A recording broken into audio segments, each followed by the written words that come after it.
Alrighty, our discussion today is on percent yield. The discussion in the book that the author gives you will give you the indication that any kind of percent error that you come up with has to do with the fact that you as a chemist have made a mistake someplace along the line. You've been sloppy, you've spilled something, you've let something spatter all over the place.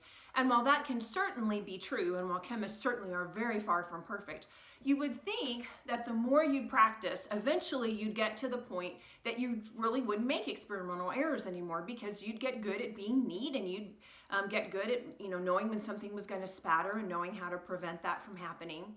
In reality, percent error or errors in your yield happen for reasons other than just errors on the part of the chemist. A couple of other things that cause experimental error are that you may have impurities in the compound that you're trying to make. And so if you have impurities in something, obviously you're going to have too much mass in there. And so then your percent yield is going to be artificially high because you've got stuff in there that isn't supposed to be. Something else that can happen that is going to make your percent error low is that, and we'll learn about this a little bit later, but reactions almost never go fully to completion. As they get closer and closer to using everything up, what eventually happens is that the reaction just slows way, way, way, way down. And sometimes it's practically impossible to get a reaction to go all the way to completion. When you can't get it to go all the way, then you're not going to make as much product as you hope to make either. So just be aware that even though the author of the book doesn't specifically mention those things, it's not always the chemist's fault if he can't get 100% yield the way he's supposed to. Sometimes it's going to be too low just because the reaction won't proceed all the way. Sometimes it's going to be too high because he's got impurities in his final product. So there's a whole variety of reasons, even beyond what I just told you, that are going to contribute to percent error in the yield of a reaction. What I want to work on today with you, though, is learning how to calculate percent yield. And percent yield involves two specific aspects. It involves the theoretical yield, which is what you should get according to stoichiometry if everything went perfectly, and your actual yield, which you get from the lab itself, and you weigh it and you say, okay, what actually turned out here? So if we look at the first sample problem for today, it says a chemist runs the following reaction, and I've got the reaction up there for you, and those all are polyatomic ions. The first one is actually called phosphoric acid. You could name it as hydrogen phosphate if you wanted to. The next one is calcium hydroxide. Hopefully you recognize that by now. And then the first product is going to be calcium phosphate. And so if you're working on memorizing those polyatomic ions, that's how you would name those particular compounds there. So the problem says he starts with 1,530 grams of calcium hydroxide and an excess of phosphoric acid, and produces 1,810 grams of calcium phosphate. What is the percent yield of the reaction? Okay, so I know that how much of this reactant he's starting with. I know that this he has plenty of because it's an excess. So this is going to limit how much product is made. And additionally, I've been told that he has made 1,810 grams of the calcium phosphate, so therefore I know the actual yield here. So I need to find the theoretical yield. And what that is simply the same kind of stoichiometric calculations that we were doing in chapter 7. And so I'll run through that with you to refresh your memory. We're going to start out with 1,530 grams of calcium hydroxide. And remember, you always take what you're given and you put it over 1. And you always have to go from grams to moles. And so in 1 mole of calcium hydroxide, you're going to have to calculate the molar mass. Calcium, oxygen, and hydrogen, all of those numbers are on the periodic table. Calcium is 40, oxygen is about 16, hydrogen is about 1. And so if I add all that up, you should get 74.1 grams of calcium hydroxide, okay? If you're a little rusty on how we did that, you may need to go back and look at chapter 7 again and make sure you know how to calculate those molar masses, okay? So grams of calcium hydroxide has now canceled out. I'm trying to figure out how much calcium phosphate I'm supposed to end up with. The balanced equation tells me that for every 3 moles of calcium hydroxide, and I'm going to put that on the bottom so that it will cancel, I'm going to produce 1 mole of calcium phosphate. Okay, so that these numbers come from the balanced equation. Moles of calcium hydroxide will balance out, and I then need to convert moles to grams.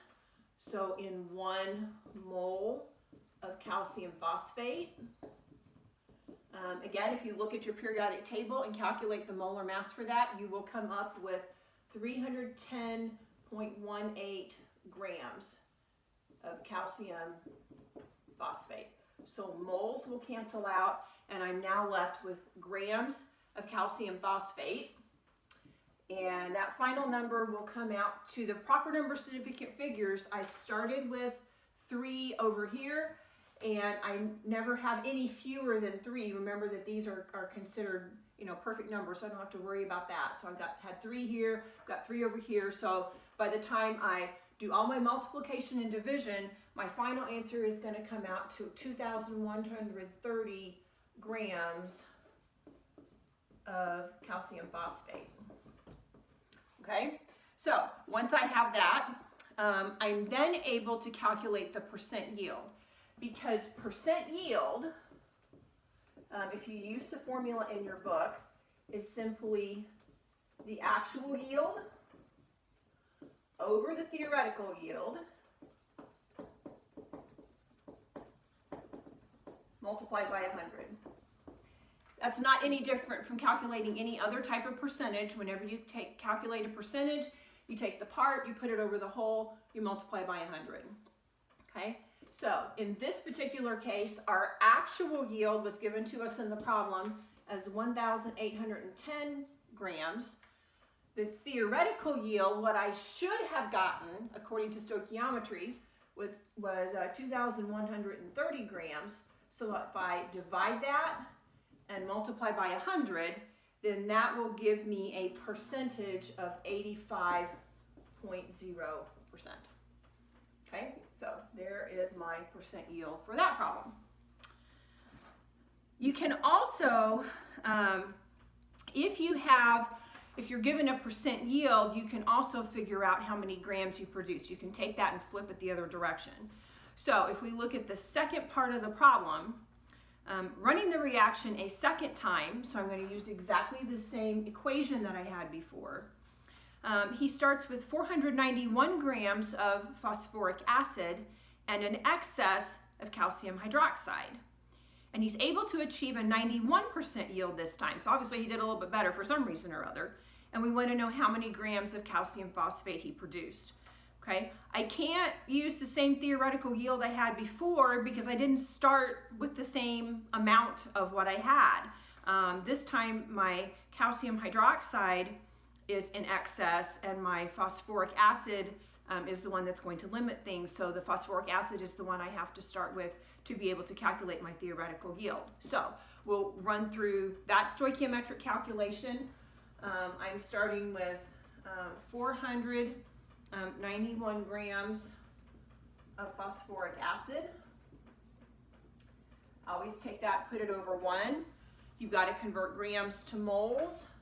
So in 1 mole of phosphoric acid, if you use the periodic table to calculate that, you're going to come up with 98.00 grams. Whoops, that shouldn't be an O, that should be a P, PO4. Okay, so I've gotten rid of grams. Now I know moles of my asked for. I need to get to, I know moles of my given, I need to get to moles of my asked for. In the balanced equation, for every 2 moles of phosphoric acid, I produce 1 mole of calcium phosphate.